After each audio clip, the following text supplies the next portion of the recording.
Hello, listeners. Been wondering how you can help the show? Probably not. But here are 5 things you can do. 1. Subscribe. Support the show by clicking the subscription link in the show notes. 2. Review on iTunes, on our website, www.afraidofnothingpodcast.com, or on whatever app you listen to. 3. Donate. When you go to our website, click the cute coffee cup icon. Or in the show notes, click the subscription link. 4. Share. Sharing really is caring. Tell your friends and even your enemies to check out the show. 5. Watch. Wait a minute, it's a podcast, not a movie. Actually, it's both. Check the show notes to find out where to watch the documentary. You can also rent it on Prime Video. That's it. Oh, one last thing. Enjoy this episode. 2 of life's greatest mysteries are, do we go on after we die? And the other one is, are we alone in the universe? The second one is about to be answered, but no one's paying attention. Tonight, we talk about alien disclosure.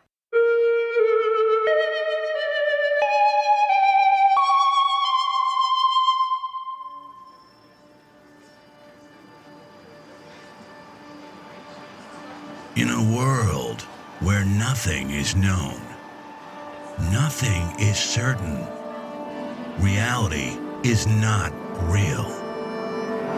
Wake up! Be afraid of nothing. I'm Bob Heskey. Robert. The host with the ghost. This is my podcast, based on my paranormal documentary, Afraid of Nothing. Each episode, we talk to people who see life and the afterlife through a different lens. Join me. Who is this large man? And what's he doing in our bedroom? As we lift the veil and open our minds to see beyond our eyes lie. This is Afraid of Nothing.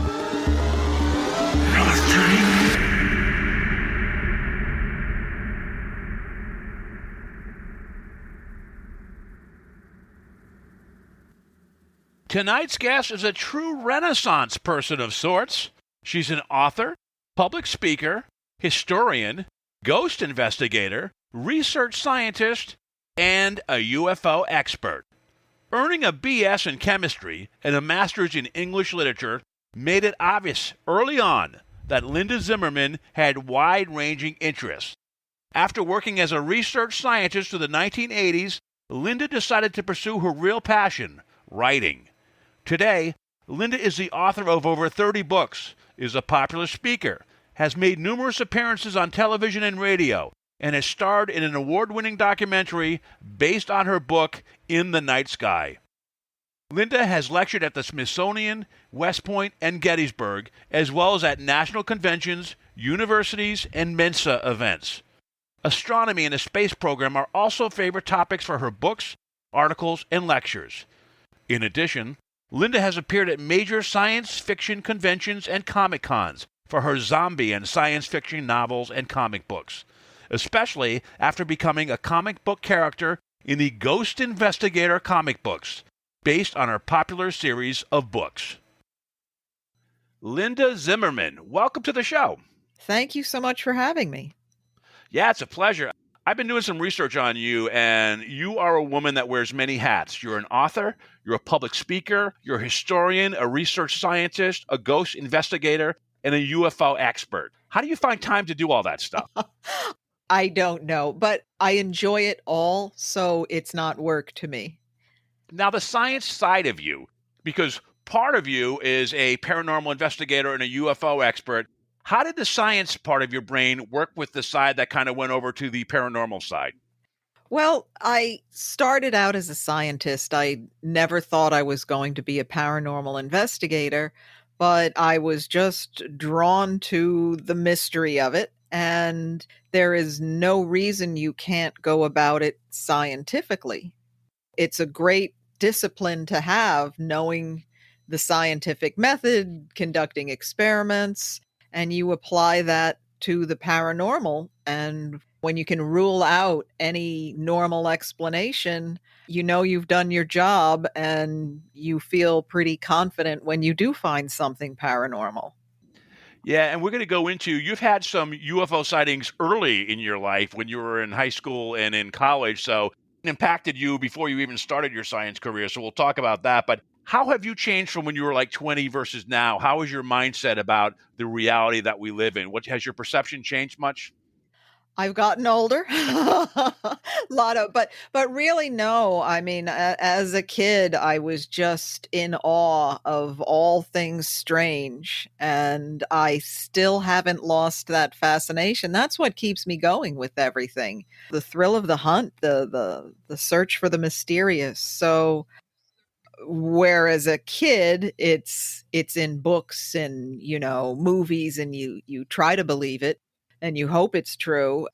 So now I'm even more confident in it since I've experienced and worked on these topics. So you've done a lot. You've written over 30 books. You've had an award-winning documentary based on one of your books and all the different careers that we talked about. You're about to retire, but the timing is weird because it seems that you're busier than ever. You've recently been filmed for a bunch of episodes for shows that you probably can't tell us yet what they are.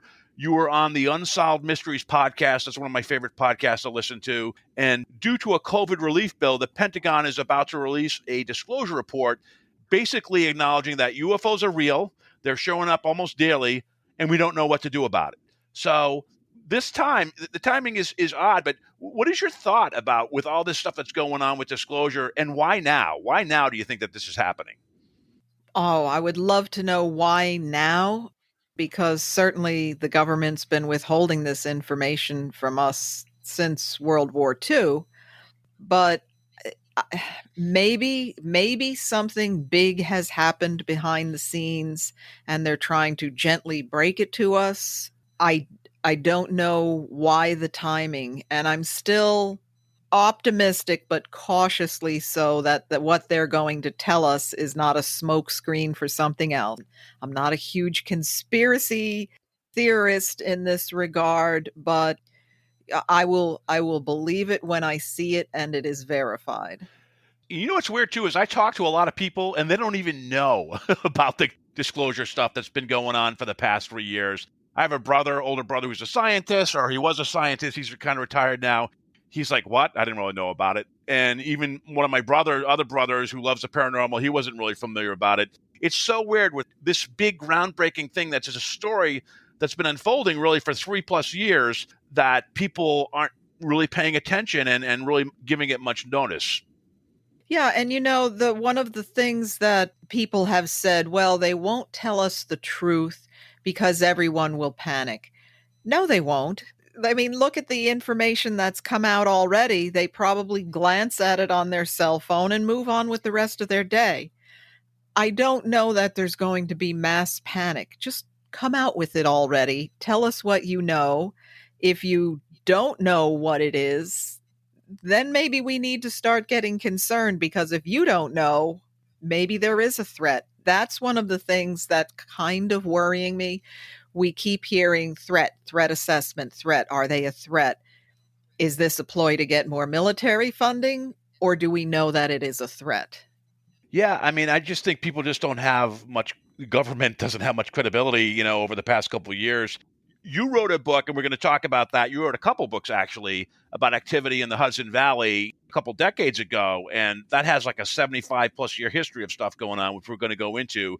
But really about a little bit over 3 years ago, in 2017, one of the key levers that started getting this into the public eye or dripping it was an article in the New York Times. And it revealed that the U.S. Department of Defense had spent about $22.5 million on a secret program titled, I think it's the Advanced Aerospace Threat Identification Program, ATIP, that was set up to investigate UFOs.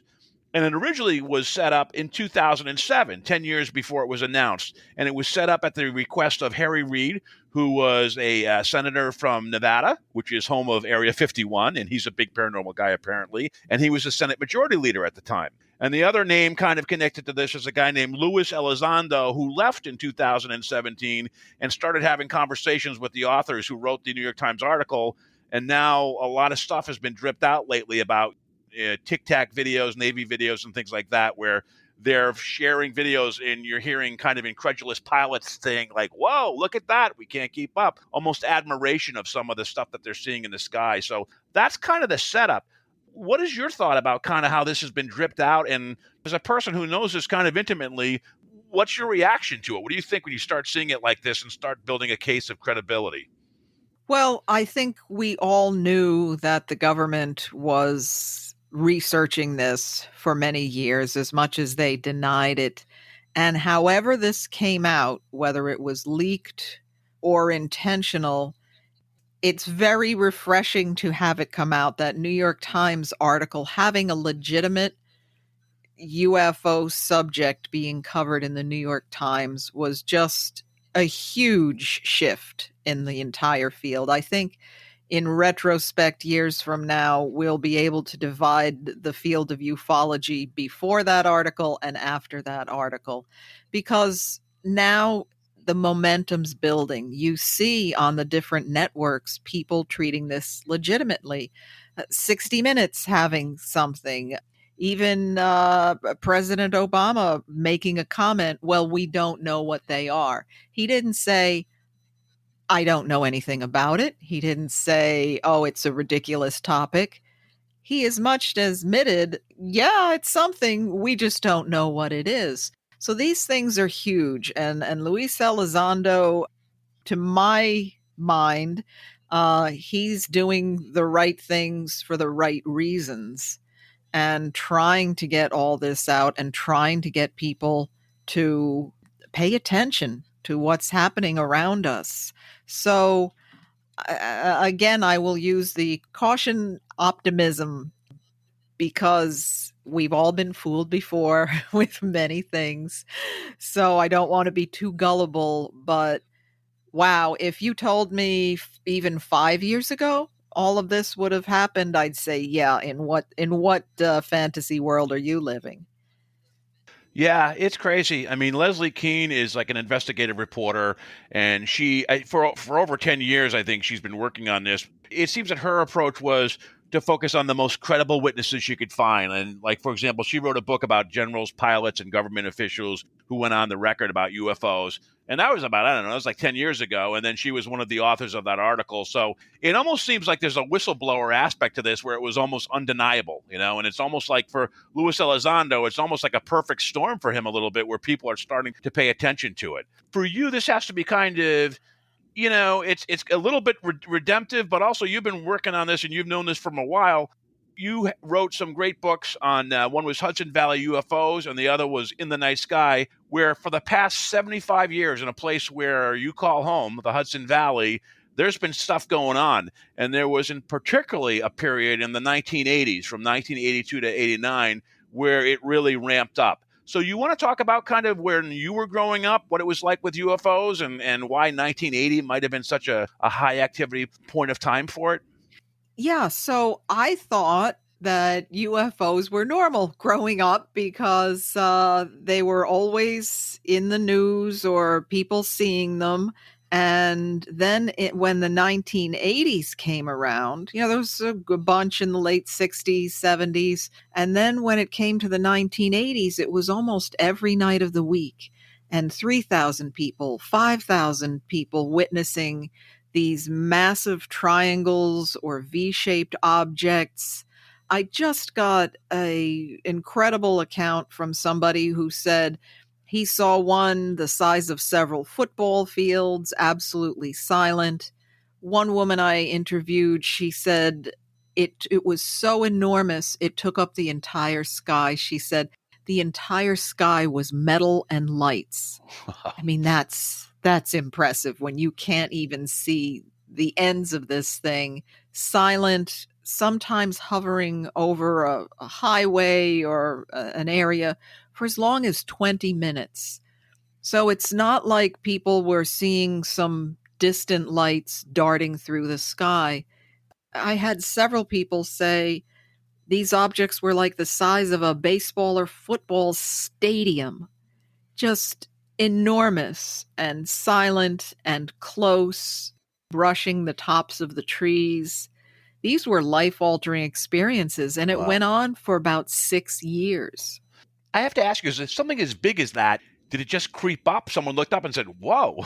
Did it just appear instantly? Or did they see it coming from the horizon from a distance? Or how did these things appear? Were they just there and they just noticed them because they were so silent? Or did they feel a shadow or feel the energy different? Yeah, sometimes, yeah, like you said, feel a shadow. Sometimes people are just chatting in their backyard or something, or walking the dog, and they realize, wait a minute, I don't see any stars, and we'll look up and see this massive craft. But often they would be driving or doing something outside at night and see some strange lights and watch as this object would very slowly creep their way.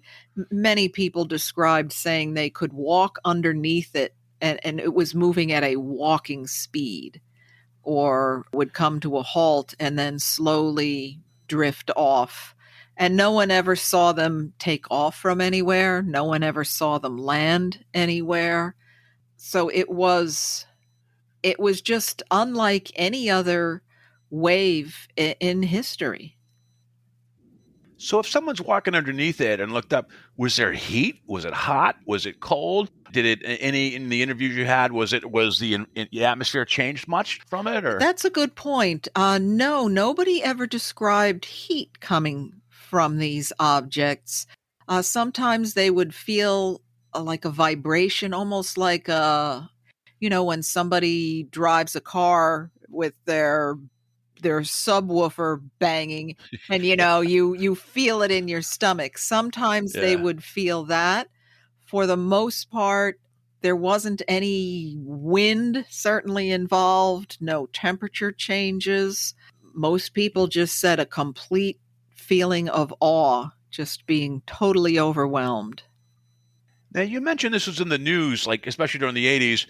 Was it just local news, or did things like Prime Time or whatever, the journalistic shows at that time, 60 Minutes, did any of them ever pick this up, or was it more like localized news that this was?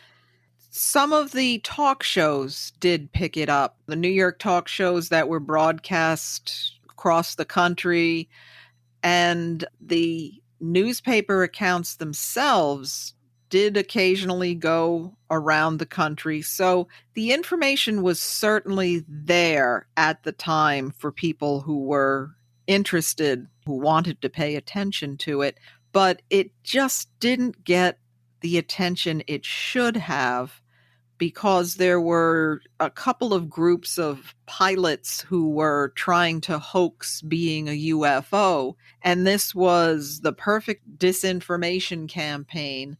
So when people would call it in, or they'd call the local news to report it, a lot of times they'd be told, "Oh, it's that formation of planes. We don't bother with it."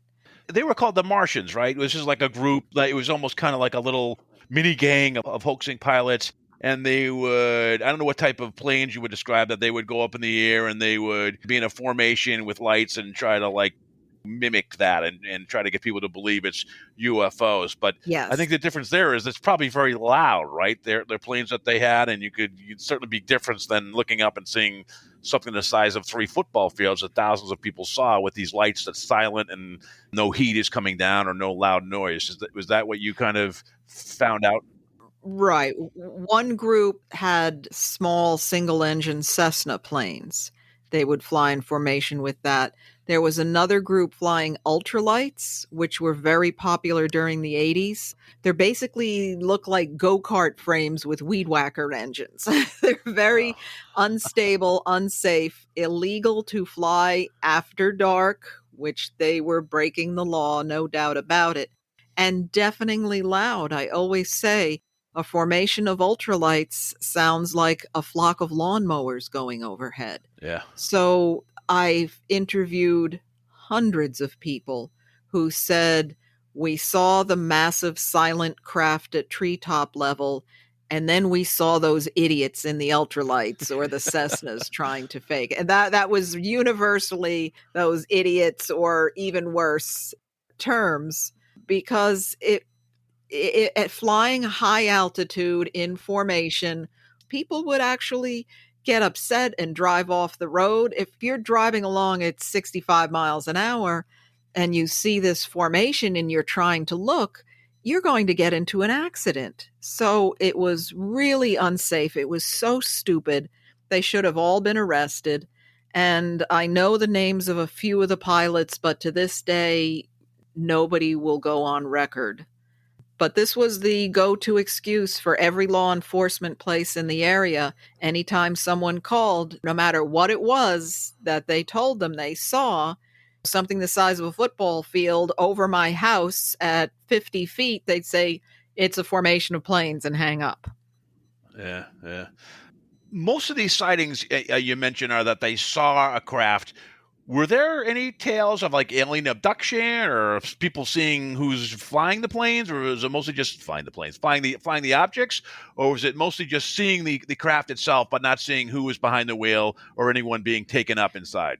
So many abductions. I could not believe it. I thought, Really? So that I got to tell you, because oh my God. that's what I thought it would grab more attention. So that's interesting. So would love to hear about that. Sure. Yeah, I started calling the Hudson Valley Abduction Alley because so many reports of missing time, abductions, you name the classic signs, seeing grays, being taken aboard craft, or just losing 5-6 hours, scoop marks on bodies, nosebleeds, all of the classic symptoms of having a very, very intense close encounter.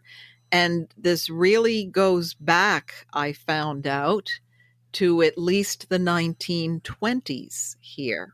Wow. And nobody was really talking grays and abductions back in the 20s. And this was continuing for decades and really picked up to an incredible rate in the 1980s.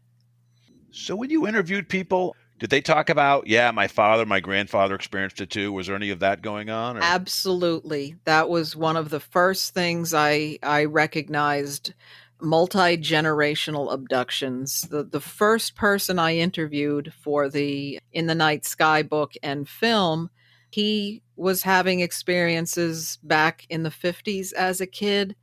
Turns out his parents both had experiences going back to when they were kids in the 1930s. His children subsequently had experiences, and now the great-grandchildren are as well. It's like one big experiment. Wow. Is the Hudson Valley kind of a place where people don't leave? They like it and they grow and generations grow up there? What's it like there? Yeah, they really do. It's kind of a sweet spot. Often within an hour or thereabouts, you can be in Midtown Manhattan and all that has to offer if you want.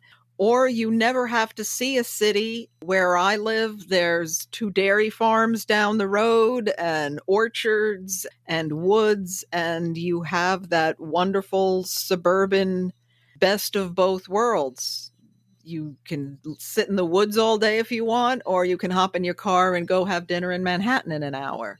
So it really is an excellent place to live in terms of convenience. Yeah, not to get graphic, but you just mentioned the dairy farms. Were there ever any cattle mutilations going on there, or was nothing like that happen in where you grew up? You know, there's one we're trying to track down now. It's not a common thing at all. Until recently, I had never heard of any reports, but apparently there was one herd of cattle that were all mutilated one night, and they blamed it on a pack of these little wild dogs. Now, I'm sorry, 7 small dogs are not going to take down dozens of cattle. That's just ridiculous. They're going. So I'm trying to find out more information about that, but to my knowledge, nobody has really reported that. We're going to go into your personal experiences. You had two of them, actually, with UFO sightings.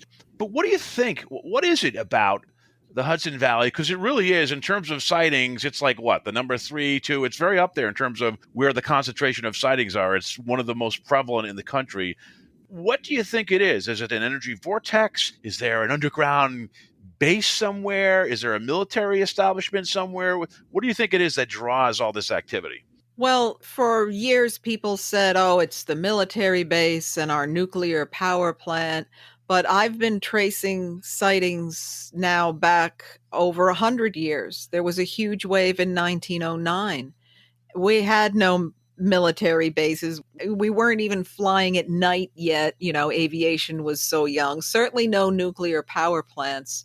So I suspect there's something about this area, whether it's the natural energy fields here. We have a fault line. We have some unusual magnetic fields. There are some gravitational anomalies. Lots of water, of course. I would have to surmise that whatever is here is something they can utilize for their purposes. Can they surf the magnetic fields here? Is there something they can draw upon? I don't know, but I think it probably predates even the colonists being here, because certainly across the country, Native Americans have stories about star people. Can you give us geographically just kind of the swath of what the Hudson Valley is? You leave New York and Manhattan, you go, what, like maybe an hour, and then you're in the Hudson Valley. Can you just give us the geographic range of what it is? Sure. The Hudson River runs from up near Albany, kind of near the middle of the state, about 2 hours north of Manhattan, and goes right down and empties right in New York City there. So really, as soon as you get out of the city and start heading north, that's the Hudson Valley. And it really is a stunningly beautiful area, mountains and highlands and palisade cliffs and things. And so the bulk of the 1980s was, I'd say, within an hour of Manhattan itself. And then, of course, the valley itself continues up to the Albany area. So it's probably about 120-mile long stretch, roughly, of the course of the Hudson Valley, with communities living on both sides, with a lot of lakes, a lot of reservoirs, tributaries running into the river, lots of mountains. So it's not flat, featureless terrain by any means. Except for Albany, it's not like, is it densely populated or is it very rural through that area? Most of the towns are pretty small. There are some larger communities, Poughkeepsie, Peekskill, Kingston, some small little city. Once you come out of Manhattan, nothing really looks like a city till you get to Boston or Philadelphia. Yeah. But they're more urban-like communities, but certainly the bulk of it is suburbs to rural. Like I said, I can be dining in Manhattan in an hour, but I'm surrounded by woods here, and it's very tranquil. Wow. Nothing changes someone's perception and perspective until they've had an experience themselves. And you've had 2 UFO sightings. One was when you were in high school, and I think the one that probably affected you the most was when you were in college. Could you kind of walk us through both of those? Sure. Yeah. It was actually college, and then a few years after that. Oh, okay. The college one was December of 79, and I get a call from a friend a few towns away. Linda, run outside. Something just passed over us, headed your way. I was living in a small town called Nanuet at the time. So me, my boyfriend, his friend, and sister, we go running outside, and there are these 3 roundish, whitish, yellowish lights in like a little V formations, absolutely silent, just gliding by. And so my immediate reaction, jump in the car and follow them. And long story short, I apparently have some missing time of about an hour or 2. during that night. And ultimately, we saw these three lights had separated. And sometime later, we see them come back. And we thought they were going to collide. They're like, oh my God, they're coming right for one another. And they come together in this bluish flash. And then, as one object, they lower to the top of this hill, and there's this greenish blue pulsating light. And, I'm going to college as a science major at this point, and that does not go to any form of science I know, how three objects That's your thesis become. right there, Linda. Right? It should have been. I don't know if I would have graduated with that. The new physics of unidentified objects. So, Yeah. yes, that was unbelievably. How do you ever forget seeing something like that just defies the laws of physics, really? And then in the 80s, I did see this massive, massive V-shaped craft silently gliding across the landscape. It was a big open field and over some woods. Tried to follow it, but the roads did not go where it was going. And there was no sound, as I said. And it's just so eerie to see something of that enormous size. Your brain is used to seeing airplanes and hearing the airplane sound. And when that part is missing, it's a very exhilarating and unnerving experience. Now, I have to ask you, your first experience where you lost like an hour and a half of time, did you and your boyfriend or others, did it freak you guys out? Did you feel that you might have been abducted? Did you ever have another experience where you lost time? Or did you just say, can't remember? Well, this is how it happened. I immediately wrote down everything that happened that night, I thought. And then it wasn't until a few years ago when I dug out my writing and put it all together. And so, wait a minute, what happened during that hour and a half? And so I called my ex-boyfriend and said, you remember that night? He's like, oh yeah. And he said, I remember going to the lake, and then I can't remember what happened after that.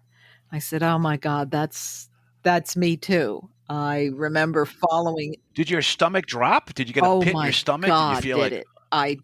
I was horrified, because here I've been researching and interviewing hundreds and hundreds of people about their experiences, and thinking, well, it's a good thing I've never had any missing time. That would be terrible. And then when I realized it, and the more I looked into it and confirmed, yes, something's missing here, I felt like I was looking at a huge painting with a hole cut out in the middle. And it's not a comfortable, pleasant feeling. I don't want to say I feel violated, because I don't know what happened then, but it is a sense of intrusion in your personal space.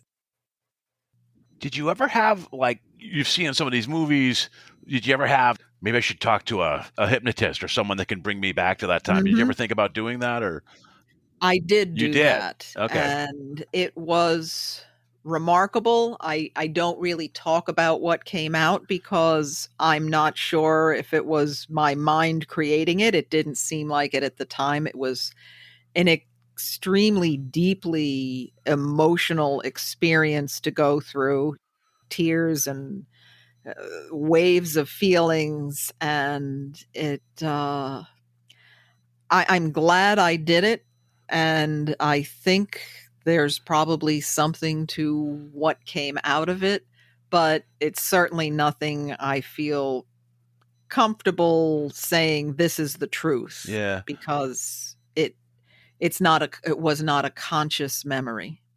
I don't want to get too personal, but I was just curious, did you ever share, like, did you do a recording? Did you ever share it with your ex-boyfriend and said, hey, I went back and did this? Or did you just kind of keep it to yourself?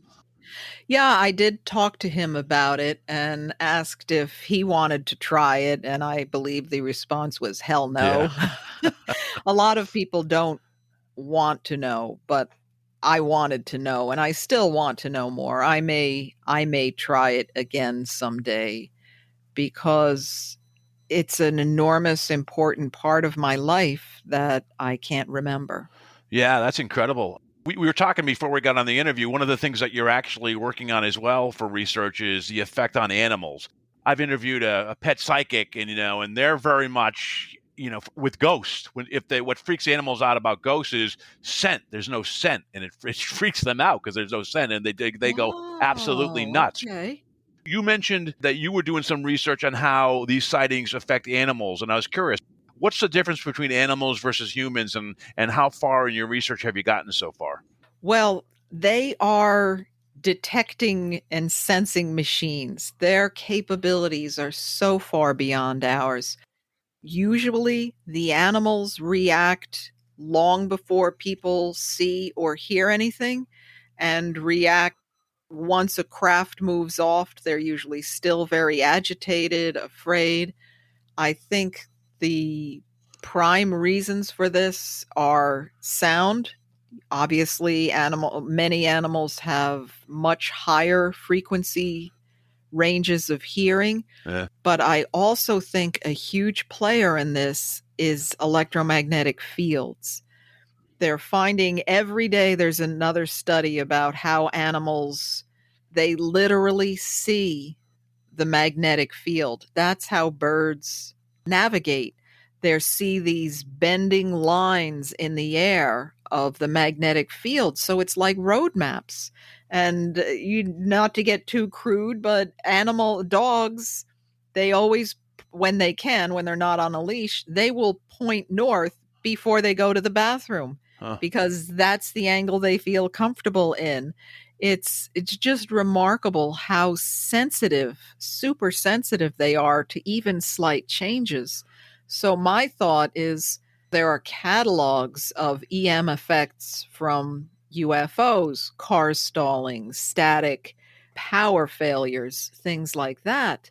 So if these craft are somehow utilizing or producing these intense electromagnetic fields, and it's approaching these animals, their entire sense of well-being, their orientation, I describe it as, is it like us going on a roller coaster or spinning around and upside down?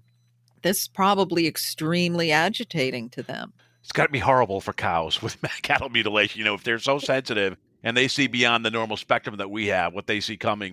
It would be so interesting if at some point there could be a computer simulation of what animals see or what they pick up. That would be amazing. Right, right. Yeah, and somebody had a very interesting comment, and this was years ago, knowing how many animals get mutilated and just disappear in sightings. It's a frightening number.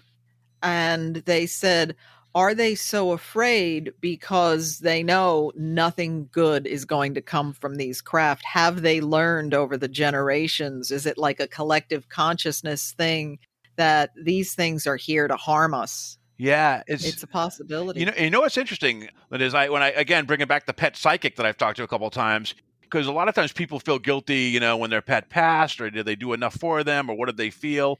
He says that when animals pass to the other side, humans cling to the material world. My mother, she had dementia, and she had lost a ton of weight. She couldn't eat anymore, but she struggled with every breath, but she lasted for a week just clinging, and then until she finally passed. But Rob Guttrow mentioned that animals pretty much accept it. They see the other side and they go to it, Right. because they have no fear of it and they know it's going to be a better place, whereas humans tend to cling on to it. So animals have a whole different reaction to the transition, apparently, to the afterlife, if you believe that. And I think what you're probably researching too. So that would be fascinating. I mean, where do you think your research is going to go, or are you working with other people, or this kind of a personal endeavor that you're doing? Yeah, I've already written a book on it, Animal Reactions to UFOs, but certainly the research is continuing, and I'm hoping, COVID put a stop to everything, but I'm hoping to work on a film and get scientists involved to talk about these different senses that animals have, and boy, would it be amazing to have an animal psychic to be able to communicate with an animal who's encountered a UFO. I would love to know their perspective, what it is they're sensing, because we can't really ask them, normal people at least. Yeah, it's so strange. I don't know if Rob gets into the minds of animals when they're alive, but he really, when they pass, it was weird. It was a skill that he developed, and he's written a bunch of books, and he's like comforted a lot of people because they, when they lose their pet, it's horrible, right? Oh, me too. Yeah, He's been love my dog. He's been so amazing in terms of the episode. Like I mentioned, you were on Unsolved Mysteries. The episode I did was on connecting to your pet to the other side. He did a reading for one of my friends that lost a dog. My friend just sent him a picture. And then Rob said he talked about a little squeaker pig, that the squeaky toy didn't work anymore. And my friend Dan was like, oh, she used to have a pig squeaky, but I don't know. And then he realized, like right in his truck, there was a small little pig squeaky toy that he forgot he put there to remind him of his dog.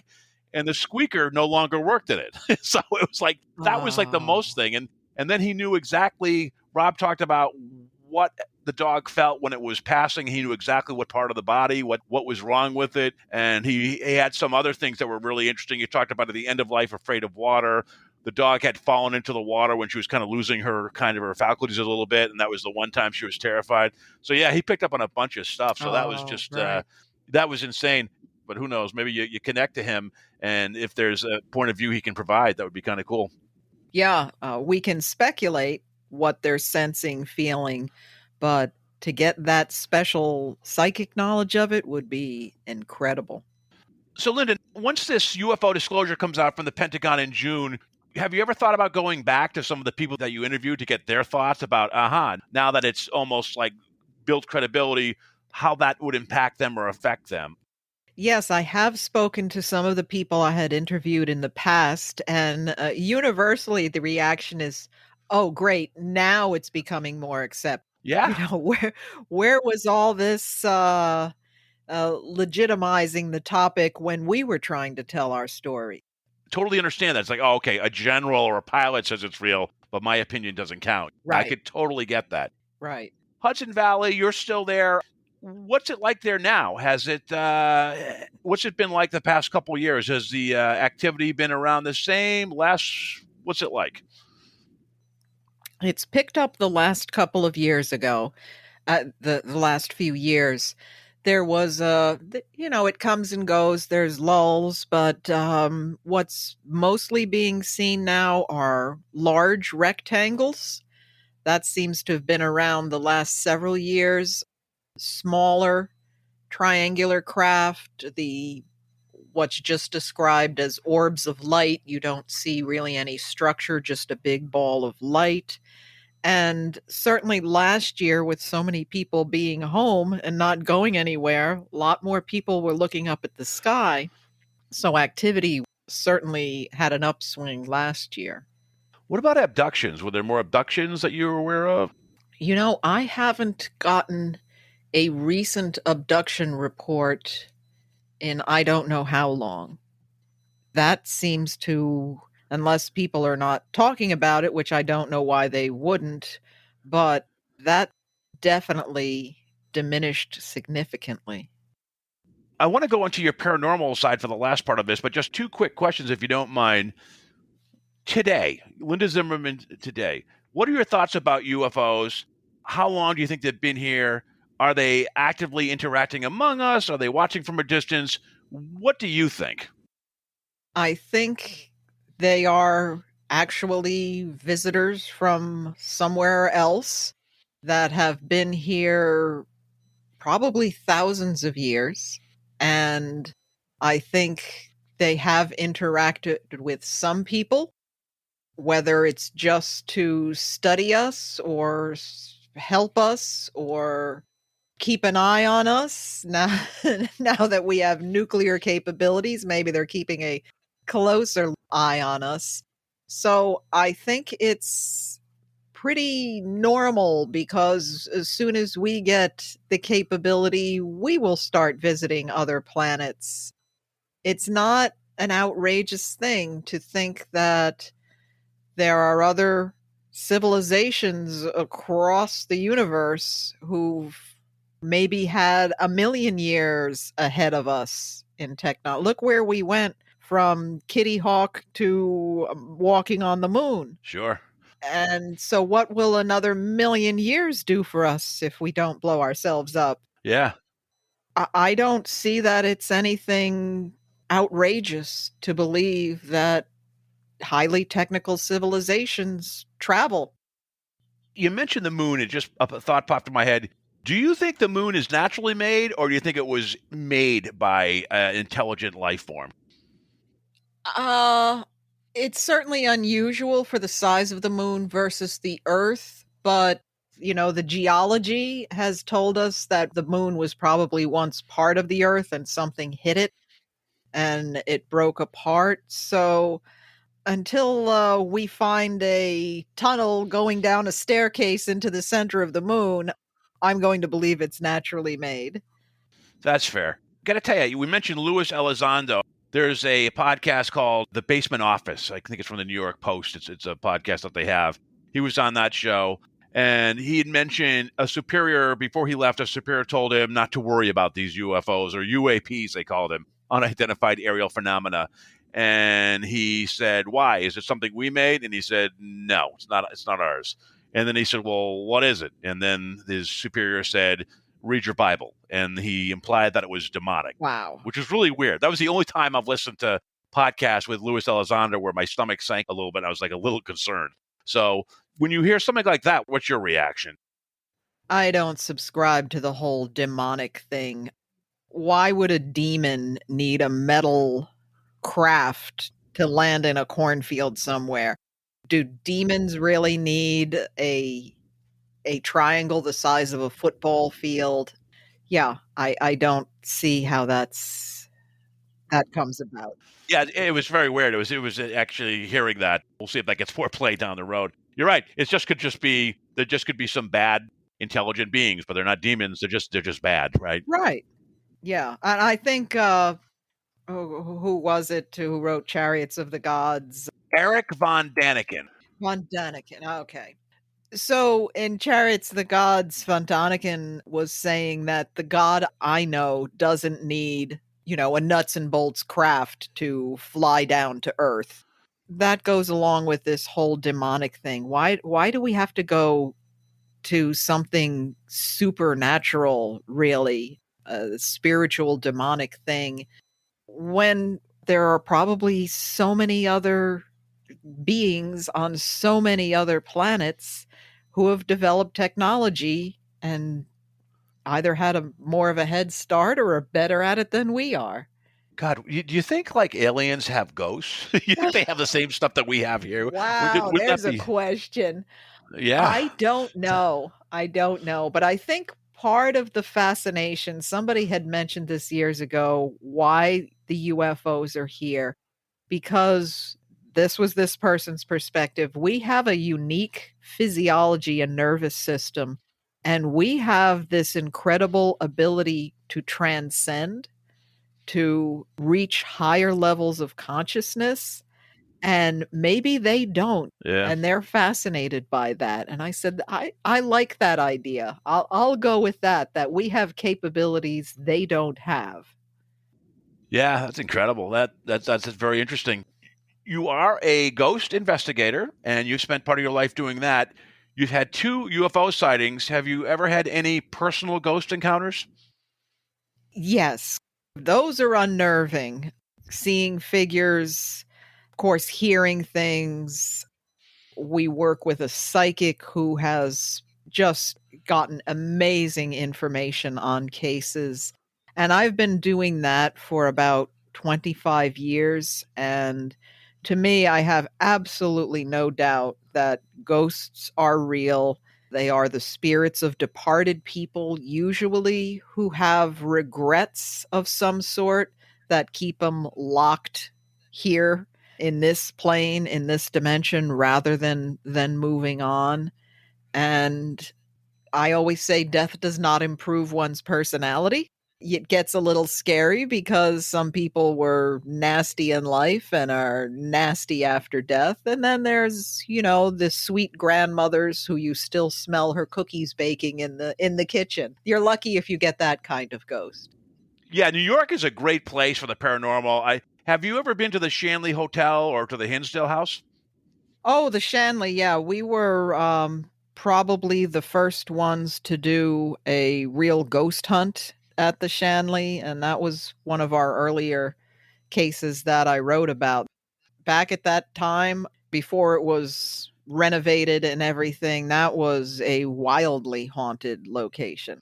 Yeah, I spent one night there when I was actually, it wasn't the topic of my documentary, Afraid of Nothing, but I was actually interviewing someone who was a astronomer, and he lived up near there. And so we stayed the night there. It was kind of interesting.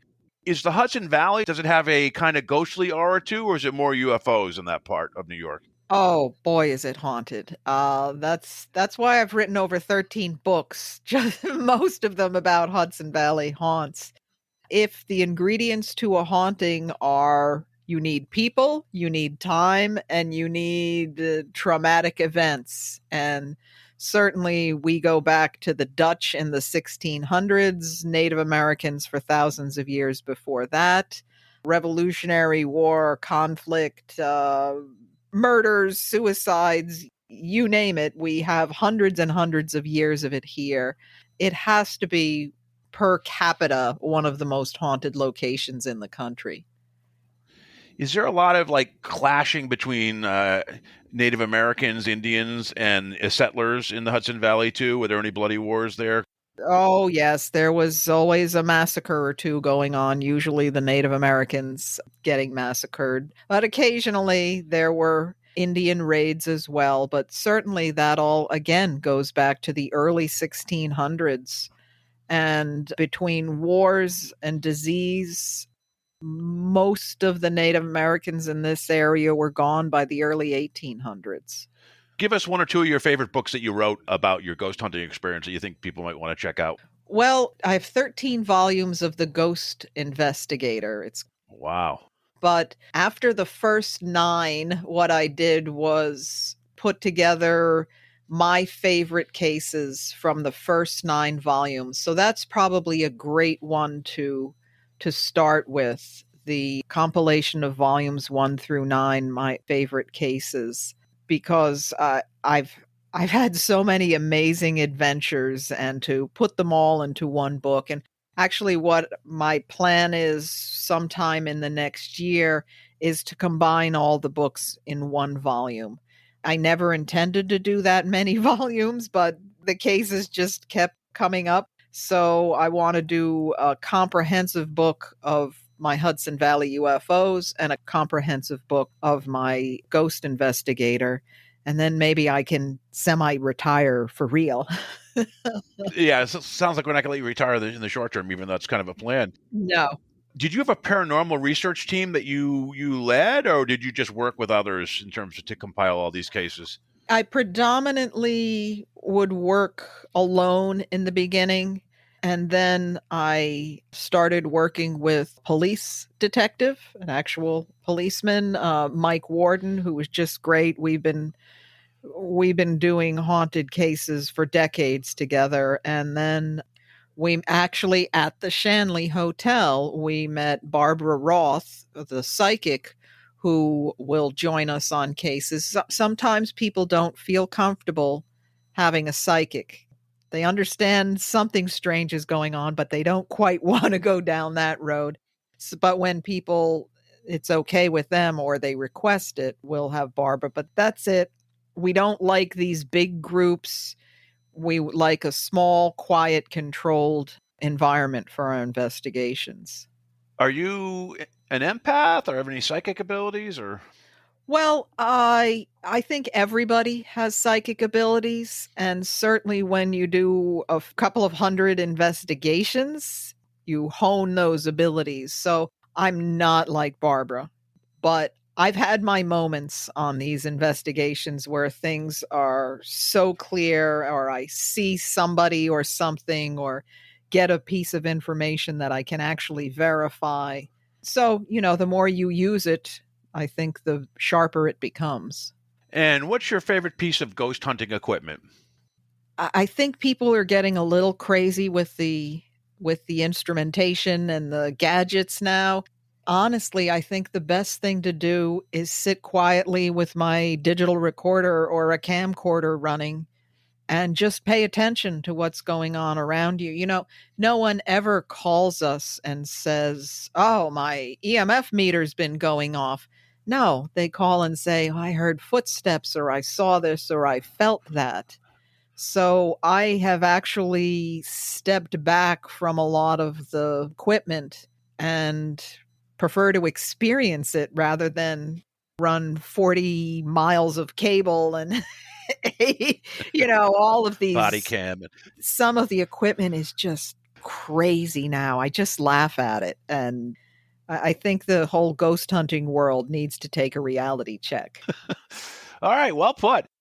Your last question, where can we go to buy your books and follow what you're working on? I know you're trying to slow down, but it seems like you still have a lot of great stuff out there. So where can we go to follow all things Linda Zimmerman and also watch your documentary, In the Night? In the Night Sky, yes. The Night Sky, yes, sorry. All of my books are on Amazon, and many of them are also in ebook formats.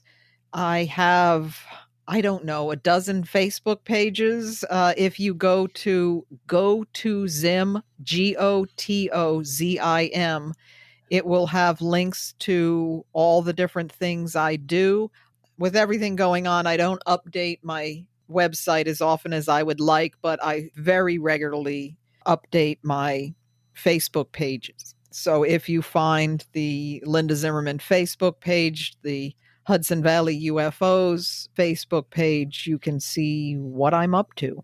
Are there any TV shows on the Travel Channel we can look for you in the fall coming up, or can you disclose that? I have 2 shows that will be, one is coming out for a second season this year. I don't know exactly when. And then there's a brand new show I just filmed about 6 episodes for, which you know how this goes. I can't say when that will be out. And I'm filming 1 episode of a totally different show next week. So yeah, go to the Travel Channel, Discovery. I'm usually on there in some rerun late at night. Yeah, Discovery Plus, right? And I think just to remind people, you were just on a great episode called Something in the Sky on Unsolved Mysteries. There is a podcast for Unsolved Mysteries. You can find many places. I listen to it on Spotify, so you have a great episode there. So, Linda, thank you so much for your time today. Oh, can I just mention one more thing? I do have a UFO podcast. It's called UFO Headquarters, and that's on Hudson River Radio or Spreaker or Stitcher or Apple, all of that. So if people want to hear my UFO podcast, please check that out. What's the format? What do you do on your show? Do you interview people? Is it your perspective, or what's the kind of format of it? It's both. A lot of the times I just cover a particular topic. A lot of Hudson Valley material, obviously, but we've had Kathy Martin and Stan Gordon, and not only just researchers. I will get an experiencer or someone who just had an interesting sighting to get them on the show, because I think a lot of these shows, they're always looking for the big names. I like to interview people who've had sightings, had experiences, hear their side of the story. Well, that's great. Well, thank you so much. It's been a timely and entertaining episode. I appreciate your time, Linda. Thank you very much.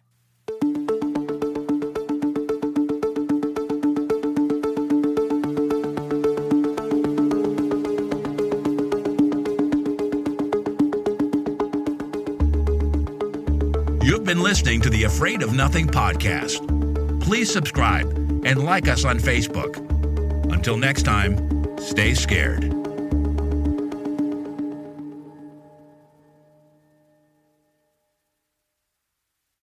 Hey, you're still here? Great. Then why not listen to another episode? Visit afraidofnothingpodcast.com to peruse all the shows. That's afraidofnothingpodcast.com. And while you're there, click the coffee cup icon to buy me a coffee and leave a review. I'll give you a shout out in an upcoming episode, and the world will know how swell you are.